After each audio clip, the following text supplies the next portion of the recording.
रूस versus India, रूस और भारत की चांद रेस।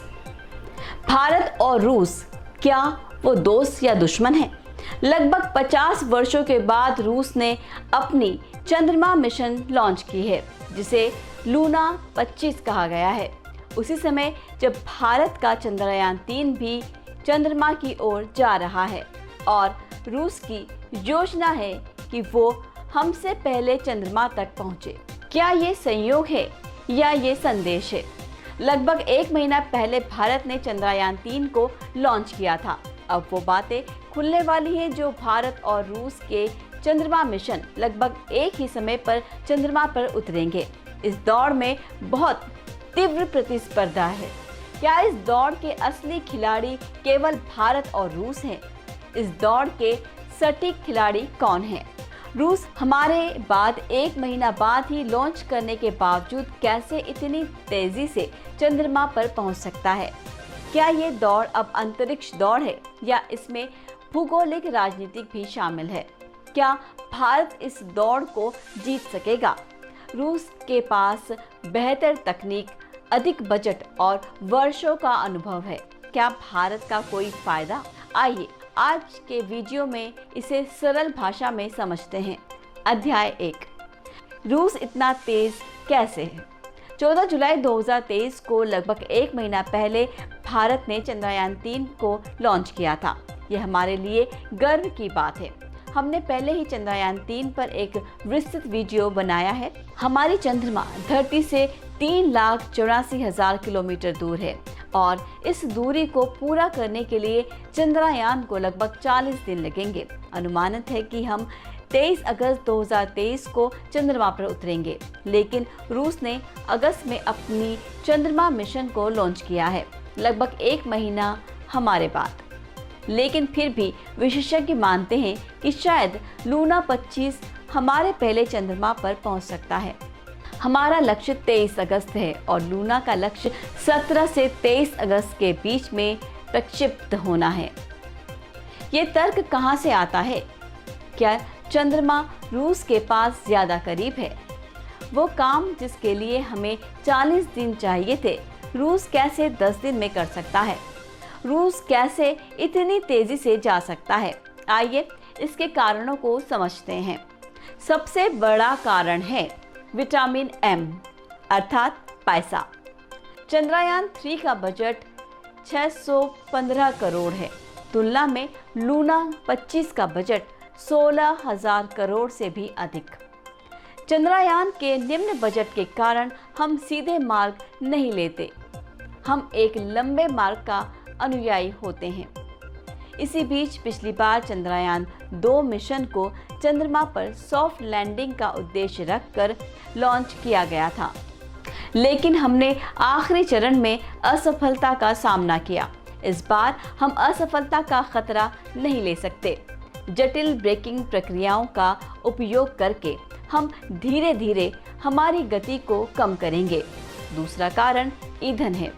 रूस का सोयूज़ रॉकेट दुनिया के सबसे शक्तिशाली रॉकेट में से एक है, जिसका खर्च PSLV C3 की दोगुनी है और आज इस रॉकेट ने हमसे अधिक सफल उड़ानों को पूरा किया है। अनुभव, शक्ति और तकनीक की दृष्टि से रूस हमसे बहुत आगे है।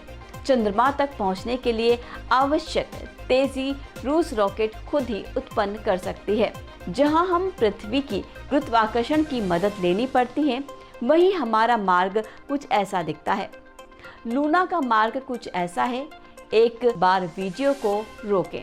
इन दोनों मार्गों को अध्ययन करने के लिए तीसरा कारण है चंद्रयान 3 भारी है। उड़ान भरते समय लूना का वजन 1,750 किलोग्राम था, जबकि चंद्रयान 3 का वजन इससे दोगुना से भी अधिक था, अर्थात 3,900 किलोग्राम का वजन चंद्रमा तक पहुंचाया जा रहा है। चंद्रयान के साथ ही लैंडर में एक रोवर भी है, जो चंद्रमा पर उतरने के बाद अधिक क्षेत्र को कवर कर सकता है। लेकिन लूना के पास केवल एक लैंडर है, रोवर नहीं। हमारे मिशन केवल 14 दिन के लिए सक्रिय होगा और रूस का पूरे साल के लिए। इसका कारण अधिक विद्युत आपूर्ति और बेहतर थर्मल नियंत्रण प्रणाली में है। बेहतर तकनीक, अधिक पैसे और कम पेलोड के कारण लूना चंद्रयान से तेज है। रूस की योजना दिखते ही तो रूसी मिशन और हमारे मिशन में काफ़ी समानता है। हमारा लैंडिंग स्थल समान है, लगभग तिथियां भी समान हैं और हमारा सबसे महत्वपूर्ण उद्देश्य भी समान है, पानी। चंद्रमा के दक्षिण पोल पर पानी के उच्च संगठन हो सकती है। इस पानी से हम हाइड्रोजन और ऑक्सीजन प्राप्त कर सकते हैं। इस पानी से भविष्य में पीने का पानी, सांस लेने योग्य हवा और रॉकेट ईंधन भी बना सकते हैं। लूना एक ऐसा चंद्रमा झिलमिल पर उतरेगा जो दक्षिण पोल से कुछ 500 किलोमीटर दूर है। लूना मिशन में कोई रोवर नहीं है, इसीलिए उतरने के बाद यहाँ वहाँ जाने की कोई संभावना नहीं है। इसीलिए उतरने की स्थान की महत्वपूर्णता है। लूना मिशन में एक रोबोटिक बाज जुड़ा है जो 50 सेंटीमीटर तक खोदकर पानी के निशान खोजेगा। चंद्रमा की सतह तस्वीरें ली जाएगी। चंद्रमा पर सूर्य की हवा के प्रभाव का अध्ययन किया जाएगा। लेजर परावर्तक रखे जाएंगे ताकि चंद्रमा और पृथ्वी के बीच की दूरी को सटीकता से मापा जा सके। उसके साथ ही आगामी अंतरिक्ष मिशनों के लिए रूस को नई तकनीकों का परीक्षण भी करना होगा। 2024 और 2025 में लूना 26 और लूना 27 को बैक टू बैक लॉन्च किया जाएगा।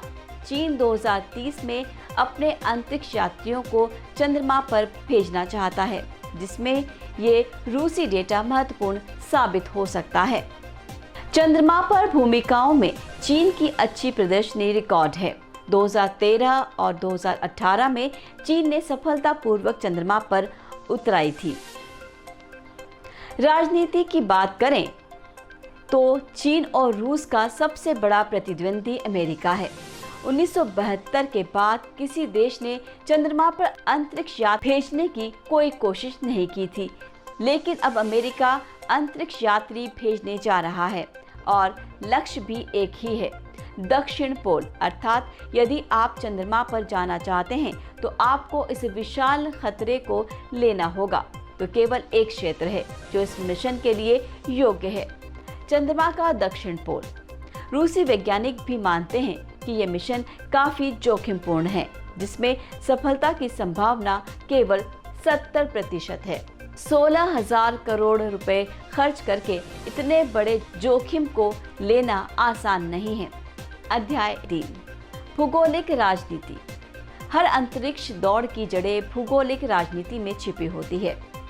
47 सालों में रूस ने कभी चंद्रमा मिशन नहीं भेजा, तो अब क्यों? कारण सिर्फ अंतरिक्ष नहीं है, कारण एक संदेश है। एक संदेश जो रूस दुनिया को, खासकर अमेरिका को देना चाहता है। आज अमेरिका केवल और केवल चीन को ही अपना असली प्रतिद्वंदी मानता है।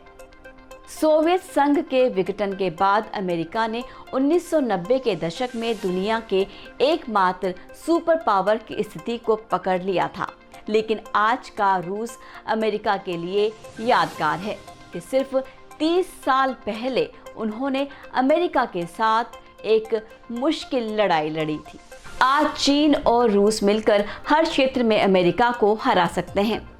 इतिहास पुस्तकों में अमेरिका को हमेशा अंतरिक्ष के राजा के रूप में पेश किया गया है, लेकिन रूस ने अंतरिक्ष दौड़ की शुरुआत की।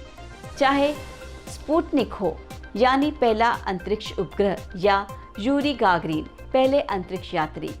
आज रूस यूक्रेन युद्ध के माध्यम से रूस ने साबित किया कि वो अभी भी महत्वाकांक्षी है, और ये महत्वाकांक्षाएं केवल भूमि की सीमाओं में सीमित नहीं है। वो हारने वालों के नाम में नहीं बैठेंगे, चाहे ये संघर्ष शीत युद्ध हो, भूगोलिक राजनीति हो या अंतरिक्ष युद्ध हो। रूस अब भी ठंडे युद्ध के दौरान जैसे प्रतिस्पर्धात्मक है जैसा कि ठंडे युद्ध के दौरान होता है। इसका सबूत कुछ विवरणों में है। पहले रूसी रॉकेटें कजाकिस्तान के आधार से प्रक्षिप्त होती थी और लूना 25 ने वास्तव में पूर्वी रूस से प्रक्षिप्त होने की कोशिश की है। यानी पश्चिमी प्रतिबंधों के बावजूद रूस अंतरिक्ष मिशन जैसे चुनौतीपूर्ण योजनाओं का संचालन कर सकता है। ये बहुत बड़ा संदेश है, अमेरिका के लिए ही नहीं बल्कि भारत के लिए भी। तकनीक की दृष्टि से रूस विकासशील देश भारत से मीलों आगे है। वो हमसे तेज है और उनकी तकनीक भी उनसे आगे है। वो हमें हर स्थिति में प्रशासन करना सिखाते हैं। इसी बीच रूस की और भी महत्वपूर्ण चीज़ें हो सकती हैं। गुजरे साल और आधे में रूस यूक्रेन विवाद के कारण दोनों देशों के लोगों को बहुत सारी अस्थिरता का सामना करना पड़ा।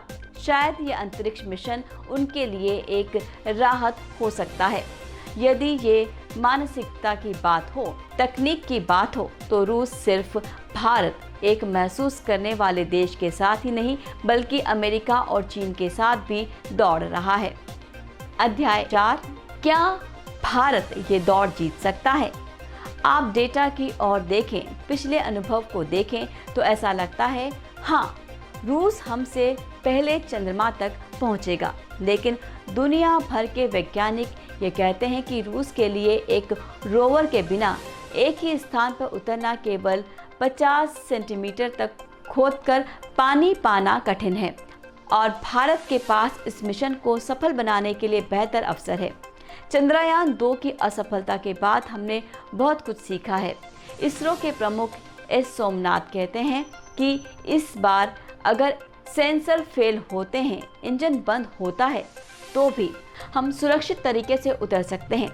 यदि केवल राष्ट्रीय गर्व की बात हो तो चंद्रयान 2 के बाद 6 महीने के भीतर हम अगले मिशन को लॉन्च कर सकते थे, लेकिन हमने इंतजार किया, अपने एल्गोरिथम को सुधारा और तब हमने 2023 में लॉन्च किया, जो हमारे वैज्ञानिक पूरी तैयारी में थे। ये सबूत है कि भारत किसी दौड़ में रुचि नहीं रखता। ये क्या पर निर्भर करता है कि हम इस दौड़ को जीत सकते हैं। हम कहाँ खिंचाव खेते हैं, ये निर्णय पर निर्भर करता है। कौन सी उपलब्धियां हम वास्तविक उपलब्धियों के रूप में मानते हैं।